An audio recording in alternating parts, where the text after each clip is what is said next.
j'aimerais ajouter aussi, c'est que en recevant cette distinction, j'ai l'impression d'être simplement récompensé pour avoir fait quelque chose que j'ai aimé, quelque chose qui m'a passionné et qui m'a épanoui, indiscutablement, quelque chose qui m'a probablement apporté autant que moi-même je l'ai donné. Et c'est un peu comme si vous remerciez quelqu'un d'avoir simplement aimé le chocolat ou la bonne chair. Je n'ose pas dire le bon vin pour ne choquer personne ici. Et c'est un peu comme si vous me disiez, eh bien, mon ami, eh bien, continue ton petit péché mignon, continue à te régaler. Et c'est donc ce que je vais faire. De toute façon, il n'a jamais été question pour moi de laisser tomber parce que j'en ai besoin pour faire travailler mes neurones. J'ai absolument besoin de cette activité.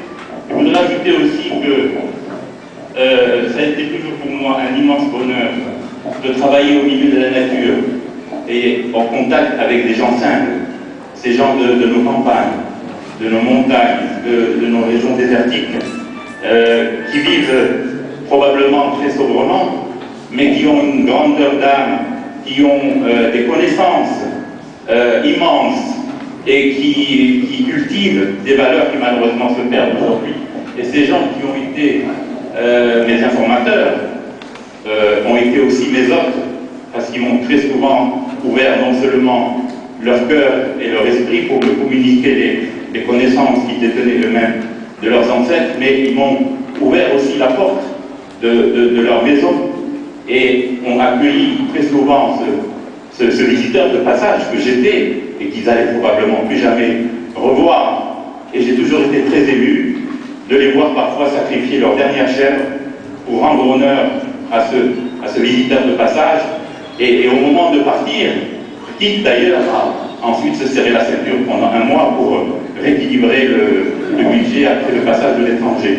Et au moment de partir, très souvent, il m'accompagnait encore jusqu'au bout du chemin, jusqu'à la route goudronnée, en portant mes pactages et mes herbiers sur leur mulet. Et au moment de faire nos adieux, il trouvait encore le moyen de me donner un flacon de petit lait, quelques œufs, un petit bol de beurre belgique. Je suis très ému en disant ça parce que c'est pour moi des souvenirs fantastiques. Et il trouvait encore le moyen de me remercier de leur avoir rendu visite, comme si c'était moi qui leur faisais l'honneur, alors que c'était tout le contraire. Eh bien, cette diplôme que vous me remettez, je vais considérer que c'est aussi par procuration pour eux que je le reçois de vous-même.